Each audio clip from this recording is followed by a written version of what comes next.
The man from the bank arrived at 9 in the morning with a folder under his arm, and the kind of smile you get from someone who has learned to deliver bad news in a pleasant tone of voice. It was October 1960, and the Kettner place sat 11 miles outside of Kerrville, Texas, in the hill country, where the cedar and the live oak grew close to the fence lines, and the grass in the pastures came in thin and gray after a dry summer.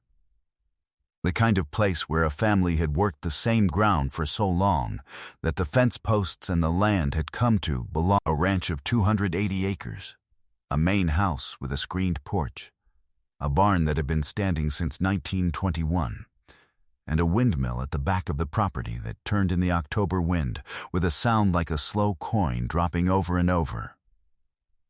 Loretta Kettner had been running that place alone for 14. Her husband Carl had gone down in the east pasture in August of 1959 with a post-hole digger in his hands and did not get back up. The county doctor said his heart had been going for some time. The bank said it didn't matter. She had been born on that property. Her father had built the screen. She had raised 2 daughters in the back bedroom, and a son who had shipped out to Korea with the 1st Infantry Division in 1950 and come home quieter than he had left. She had kept the cattle through the drought of 1956 by hauling water from the creek in the back of a flatbed truck. She had repaired the windmill herself, the whole greasy top of it, because there was no money to pay someone. She had not missed a single mortgage payment in 22 years. Then Carl died, and the pasture came in thin, and the cattle prices dropped, and the bank sent the folder. It was not the full note they were calling. It was an arrears provision, a back payment clause buried in the original terms that entitled the bank to demand a lump sum of $600 if the primary account holder died and a replacement guarantor was not secured within 12 months. Carl had died 13 months ago. Loretta had not known about the clause. The man from the bank, whose name was Gerald Howell, had tried to explain it twice at the kitchen table in a way that was almost apologetic. Almost.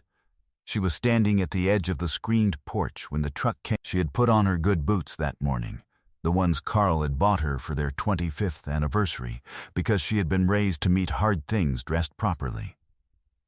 On the road at the bottom of the drive, a car had pulled off to the shoulder. A man in a canvas jacket and a tan Stetson had the hood up and was looking at the engine. Nobody recognized him yet. Here is Loretta Kettner had worked that land since she was 7 years old. Her father had homesteaded the property in 1921, run sheep on the back 40 until the Depression took the sheep, then cattle. When she married Carl Kettner in 1936, the deed transferred to both names. They had run registered Hereford cattle on it for 24 years. She knew every foot of it. She knew which section of the creek ran fast in March and which corner of the north pasture held water after a rain. She knew the sound the barn door made when the wind came from the south, and she knew which post in the east fence needed replacing every 3rd spring. After Carl died, she had let 2 of the 3 ranch hands go, because she could not make. She kept the oldest one, a man named Aurelio who had worked there since 1947, because he was 61 years old and had nowhere else to go, and she could not make herself put him out. She had taken in sewing from the churchwomen in Kerrville. She had sold 17 head of cattle in the spring to cover the summer operating costs. She was 3 payments ahead on the regular. The $4,600 clause was in the fine print of a 1947 refinancing document that Carl had signed when they took on the 2nd windmill. It was legal. Gerald Howell had confirmed that it was legal. The bank's attorney had confirmed that it was legal. It had never been triggered before in all those years, because Carl had been alive. Now, Howell arrived at 9 with his folder and parked his car on the gravel beside the barn. He took off his hat when Loretta came out. He thanked her for her time. He set the folder on the kitchen table and explained the clause again. He said the bank had no desire to force the matter. He said the bank would prefer a settlement. He said the bank was willing to arrange a payment schedule if she could secure. She had no co-signer to offer. Her son Robert had been laid off from the pipe yard in Corpus Christi in the spring. Her older daughter was a school teacher in San Marcos with 3 children. Her younger daughter was 19 and in her first year of nursing school in San Antonio. Howell nodded at each answer. He made a small note. He said the bank required either the $4,600 in full or a signed agreement with a qualified co-signer by November the 1st. He said he was sorry for the circumstances. He closed the folder and stood and put his hat back on. Loretta asked him what November the 1st meant for the property. She stood at the kitchen window for a long time after his car left and watched the windmill turning in the back of the property. Aurelio had seen the banker's car and guessed the rest. He did not ask Loretta anything when she came out to the barn. He kept working on the tractor's front axle with a wrench and waited. She told him what had been said. He set the wrench down on the tractor's running board and did not speak for a moment. Then he said he had $800 in a savings account that she could have. She told him she could not take his savings. He said it wasn't a question. She told him she needed $4,600. He nodded and picked the wrench back up. The road at the bottom of the drive was visible from the barn's side window. The car that had pulled over was still there. The man in the canvas jacket had the engine compartment open and was wiping his hands on a rag. Loretta walked down to the gate.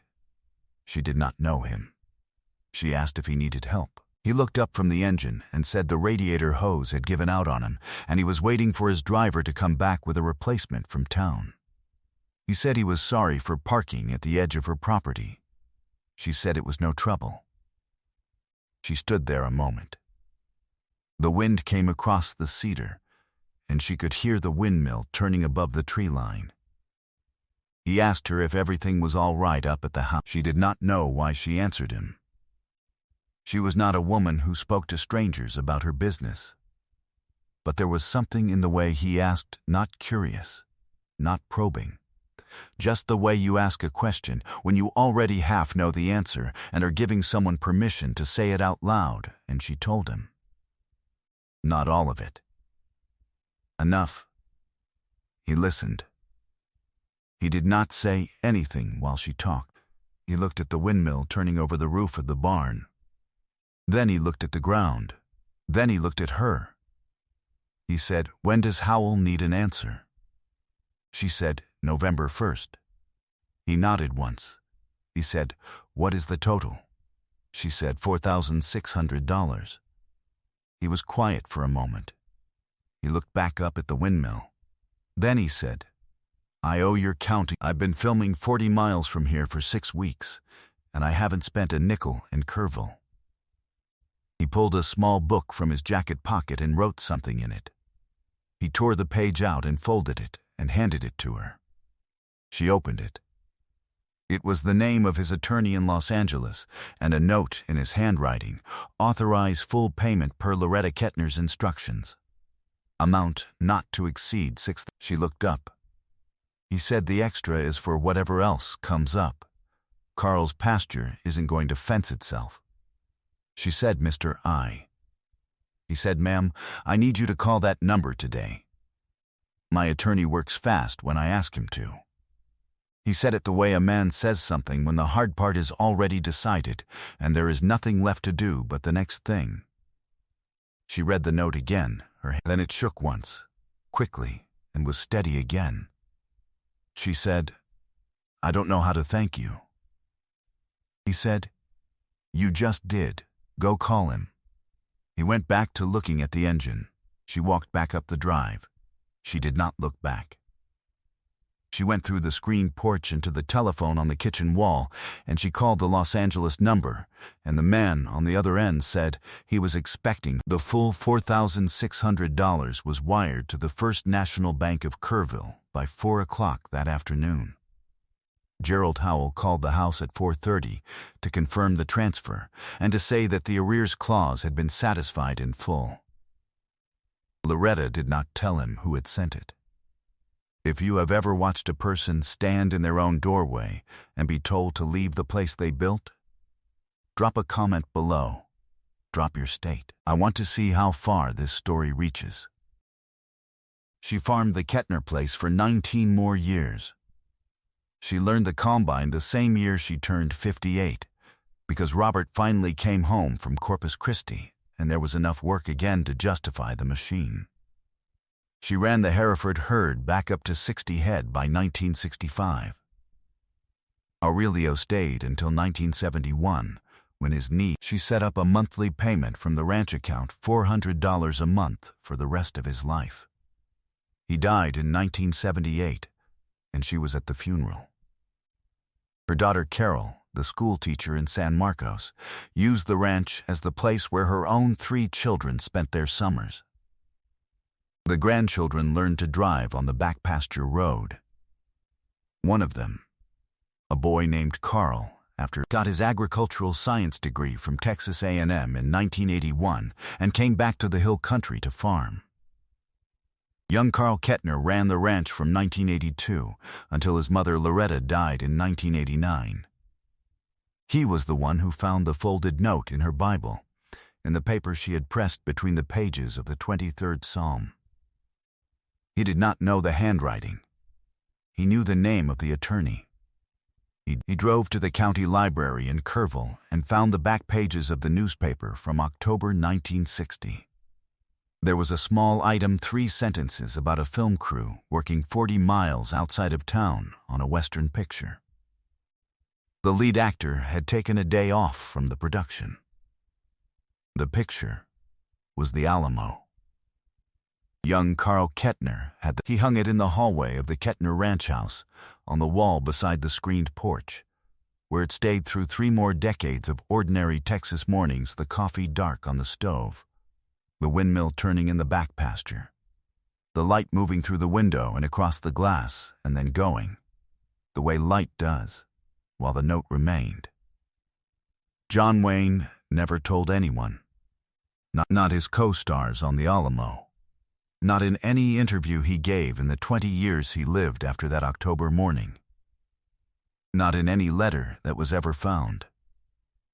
He drove back to the production location when his driver returned with the radiator hose, and he went back to work, and he never said a word about the woman at the fence line or the windmill turning over. Some men measure themselves by what they do when the room is full and watching.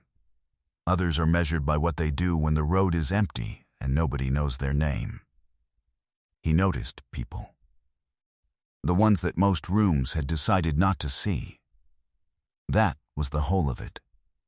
If this story reached you, share it with someone who needs to hear it. Subscribe if you haven't yet. There are more stories and every one of them deserves to be told. And unfortunately, they don't make men like John Wayne anymore.